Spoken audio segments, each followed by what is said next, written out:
नमस्कार। इतिहास में ना कुछ कहानियां बिल्कुल डेविड और गोलियत की लड़ाई जैसी होती हैं। आज हम एक ऐसी ही कहानी की बात करने वाले हैं। एक ऐसे मराठा योद्धा की कहानी जिसने अकेले दम पर उस दौर की सबसे बड़ी सल्तनत मुगल साम्राज्य को चुनौती दे डाली। ये कहानी है संताजी घोरपड़े की। देखिए, जब भी हम इतिहास के पन्ने पलटते हैं तो हमें क्या मिलता है? बड़े बड़े साम्राज्यों के बनने और बिगड़ने की कहानियां, है ना? और ज्यादातर कहानियां बड़ी बड़ी सेनाओं, ताकतवर बादशाहों और उनकी जीतों के बारे में ही होती हैं। लेकिन कुछ नाम ऐसे भी होते हैं जो सिर्फ किताबों में नहीं लिखे जाते। वो तो लोगों के दिलों में और हाँ, दुश्मन के खौफ में हमेशा के लिए बस जाते हैं। ये वो नाम हैं जो सच में इतिहास का रुख मोड़ देते हैं।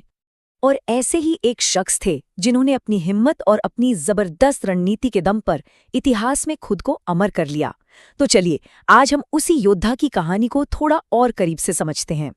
अब इस कहानी के हीरो को समझने से पहले ना ये जानना बहुत जरूरी है कि उनका सामना किससे था, वो किस ताकत से टकराने वाले थे। तो हम बात कर रहे हैं उस वक्त की सबसे बड़ी पावर, मुगलिया सल्तनत की। देखिए, 17वीं सदी का आखिरी दौर था और मुगल साम्राज्य अपने पीक पर था। बादशाह औरंगजेब का एक ही सपना था, पूरे हिंदुस्तान पर कब्जा करना, खासकर दक्षिण भारत के दक्कन पर। और सच कहें तो उसकी ताकत इतनी जबरदस्त थी कि उसे कोई चुनौती देने के बारे में सोच भी नहीं सकता था। और ताकत का अंदाजा आप इसी बात से लगा लीजिए। औरंगजेब की सेना में करीब करीब 8 लाख सैनिक थे। 8 लाख! ये उस जमाने की दुनिया की सबसे बड़ी और सबसे मॉडर्न सेनाओं में से एक थी। मतलब एक ऐसी फौज जो किसी भी राज्य को सिर्फ अपनी गिनती के दम पर ही कुचल सकती थी। तो आप समझ सकते हैं इस सल्तनत की पावर, इसके रिसोर्सेज इतने ज्यादा थे कि ऐसा लगता था कि इसे तो कोई हरा ही नहीं सकता। लेकिन कहानी में ट्विस्ट तो आना ही था, और वो ट्विस्ट आया दक्कन की जमीन पर, जहां इतिहास एक बिल्कुल नया मोड़ लेने वाला था। जी हाँ, इसी दक्कन की धरती से एक ऐसी चुनौती सामने आई जिसने इस विशाल सल्तनत की नींव तक हिलाकर रख दी। और कमाल की बात यह है कि ये चुनौती कोई बड़ी सेना नहीं थी, बल्कि एक अकेला योद्धा था। और उनका नाम था संताजी घोरपड़े। एक ऐसा नाम जो बहुत जल्द मुगल साम्राज्य के लिए खौफ का दूसरा नाम बनने वाला था। अब देखिए, संताजी की सबसे बड़ी ताकत क्या थी? उनका कैरेक्टर। वो अकेले थे, इसका मतलब उनके पास मुगलों जैसे बेहिसाब रिसोर्सेज नहीं थे। वो बिल्कुल निर्भीक थे, मतलब दुश्मन की गिनती देखकर उन्होंने कभी हिम्मत नहीं हारी। और वो अपने लक्ष्य, स्वराज की रक्षा के लिए पूरी तरह से डटे हुए थे, अडिग थे। तो ये जो टकराव था ना, ये दो बिल्कुल अलग अलग फिलॉसफी का टकराव था।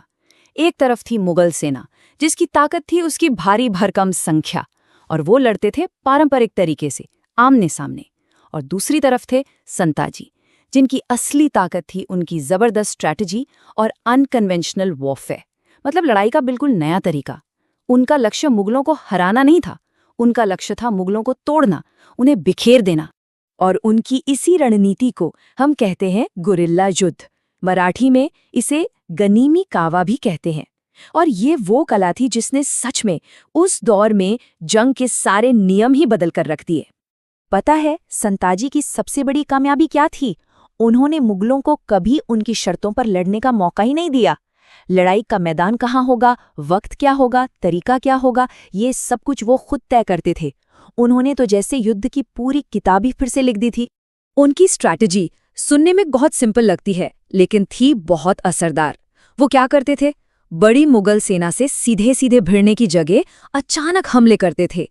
रात के अंधेरे में उनके कैंप पर धावा बोल दिया, और इससे पहले कि दुश्मन कुछ समझ पाता, संभल पाता, वो बिजली की तेजी से वहां से गायब हो जाते थे।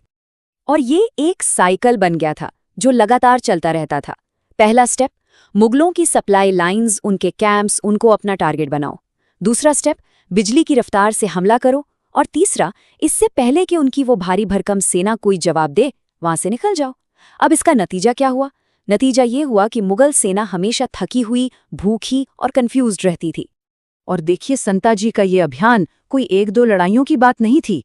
ये एक साइकोलॉजिकल वॉर था, एक मनोवैज्ञानिक युद्ध जो पूरे 9 साल तक चला, और इन 9 सालों में इसने दुनिया की सबसे ताकतवर सेना के हौसले को, उनके मनोबल को पूरी तरह से तोड़कर रख दिया। तो अब संताजी सिर्फ एक योद्धा का नाम नहीं था, वो मुगल सेना के लिए एक खौफ बन चुके थे।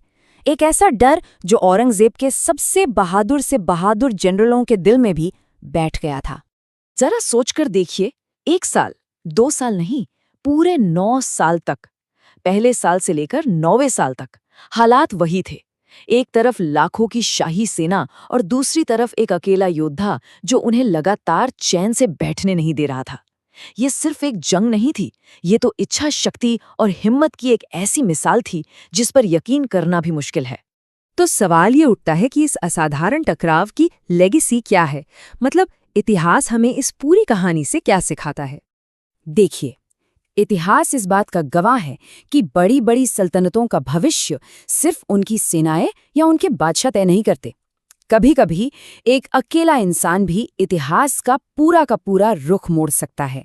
और संताजी घोरपड़े की कहानी हमें यही तो सिखाती है कि असली ताकत सिर्फ गिनती में नहीं होती, सच्ची शक्ति तो होती है हिम्मत में, सही रणनीति में और उस जज्बे में जो कभी हार नहीं मानता।